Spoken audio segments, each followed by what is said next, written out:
අද අපි කතා කරන්න යන්නේ කිසියම් සංඛ්‍යාවක වර්ගය ඉතාමත් කෙටි කාලයකින් හොයන කෙටි ක්‍රමයක් ගැන. අපි යටතේදී කතා කරන්නේ 50ට අඩු සහ ආසන්න සංඛ්‍යාවක වර්ගය කොහොමද ඉතාමත් කෙටි කාලයකින් හොයන්නේ කියලා. අපි මේක උදාහරණකින් බලමු. අපිට දීලා තියෙනවා 43 වර්ගය කියන එක හොයන්න කිසියම් ගානකදී. එතකොට අපි සාමාන්‍ය ආකාරයට කරන්නේ 43න් වැඩි කරලා උත්තරේ ගන්නවා. නමුත් අපි මේ ක්‍රමය යෝජනා කරන්නේ ඉතාමත් සරල ආකාරයක්. අපි ඒක බලමු.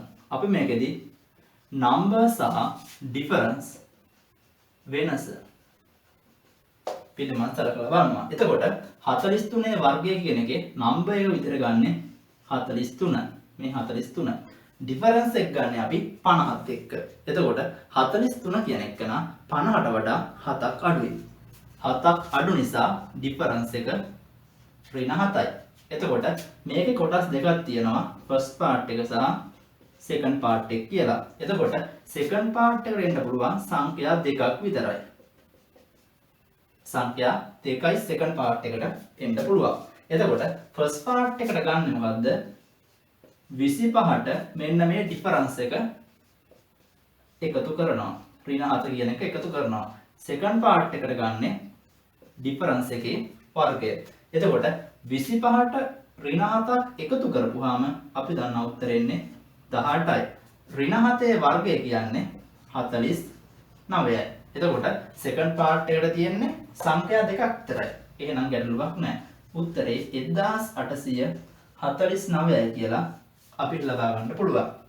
එතකොට අපිට 43 වර්ගය කියන එක කෙලින්ම ලියන්න පුළුවන් 1849යි කියලා. අපි ආයෙත් බලමු මේක කරේ කොහොමද කියලා. 43 වර්ගය number සහ difference කියලා තියෙනවා. කොටස් දෙකකට බෙදෙනවා. number එකට මේ 43ම දානවා. difference එකට දාන්නේ 50ත් එක්ක වෙනස අරන්. 50ට වඩා 7ක් අඩු නිසා difference එක ඍණ 7යි. එතකොට first part එක second part එක කොටස් දෙකයි. first part එකේදී කරන්නේ 25ට මේ difference එක එකතු කරනවා. second part එකේදී කරන්නේ මේ difference එකේ වර්ගය ගන්නවා. 25න් ඍණ 7ක්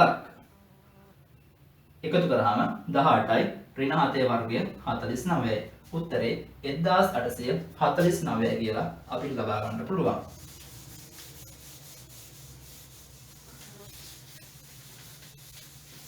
අපි තව උදාහරණයක් බලමු. අපිට දීලා තියෙනවා 48 කියන එක්කනාගේ වර්ගය ගන්න. එතකොට 48 වර්ගය කියන්නේ 48 ඉන්නේ. එතකොට මේකෙත් අපි දන්නවා number එක වෙන්නේ මොකද්ද? 48. difference එක වෙන්නේ මොකද්ද? 50ත් එක්ක අඩු කරලා එන එක. එතකොට 48යි 50යි වෙනස තමයි අපි දන්නවා difference එක ඍණ 2ක්. 50ට වඩා 2ක් අඩු නිසා. first part එකට ගන්නවද 25 කියන එකට මෙන්න මේ difference එක කියන එක එකතු කරනවා. second part එකට ගන්නේ difference එකේ වර්ගය. 25න් 2ක් 23යි ඍණ 2ේ වර්ගය 4යි.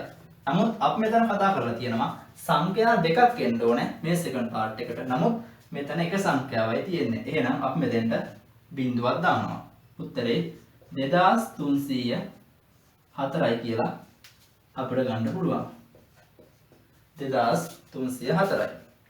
එතකොට අපිට 48 වර්ගය කියන එක 2304යි කියලා ඉතාමත් කෙටි කාලයකින් ලබා ගන්න පුළුවන්.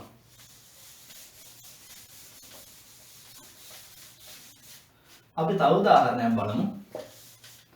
අපිට දීලා තියෙනවා 36 වර්ගය හොයන්න කියලා. පෙර පරිදිමයි 36 වැඩි කරලා උත්තරේ ගන්නෙ 36 වර්ගය කියන එකේ number එක 36යි. difference එක ඍණ 14යි. first part එකේ කරන්නේ 25ට මේ difference එක එකතු කරනවා. second part එකේ කරන්නේ difference එකේ වර්ගය ගන්නවා. එතකොට අපි දන්නවා 25යි 15යි 11යි ඍණ 14 වර්ගය 196යි. නමුත් අපිට මෙතන ගැටලුවක් එනවා. මොකද්ද? මෙතෙන්ට සංඛ්‍යා 3ක් තියෙනවා. එහෙනම් මේ 1 කියන සංඛ්‍යාව එහා පැත්තට යනවා. 11යි 1යි 12යි මෙතන 96යි. අන්න අපිට 36 වර්ගය 1296 කියලා ඉතාමත් කෙටි කාලයකින් ලබා ගන්න පුළුවන්.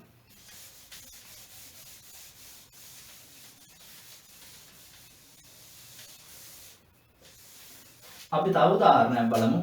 අපිට ඉලා තියෙනවා 39 වර්ගය කියන එකනාගේ වර්ග 39 වර්ගය සුළු කරන්න. එතකොට අපි කරන්නේ මොකද්ද? කොටස් දෙකක් තියෙනවා first part සහ second part කියලා. first part එකට ගන්න මොකද්ද? 25ට ඒ 39 කියන 1.50 කියන එකේ difference එක එකතු කරනවා. second part එක ගන්න difference එකේ වර්ගය කරලා first part එක සහ second part එක සම්බන්ධ කරනවා. අපි කරලා බලමු. number එක තමයි 39 කියලා කියන්නේ. difference එක තමයි ඍණ 11. first part එකට ගන්න 25ට difference එක එකතු කළා. difference එකේ වර්ගය ගත්තා. 25ට ඍණ 11ක් එකතු කරපුවාම එන්නේ 14යි. 11 වර්ගය 121යි. එතකොට මෙතන සංඛ්‍යා දෙකයි තියෙන්න පුළුවන්.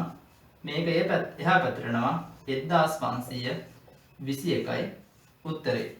එතකොට 39 වර්ගය කියලා කියන්නේ 1521යි කියලා අපිට ලබා ගන්න පුළුවන්. එතකොට සාම්ප්‍රදායිකව අපි වර්ග කරන විදිහට වඩා මේ ක්‍රමෙහිදී ඉතාමත් කෙටි කාලයකදී සංඛ්‍යා දෙක වර්ගය ලබා ගන්න පුළුවන්.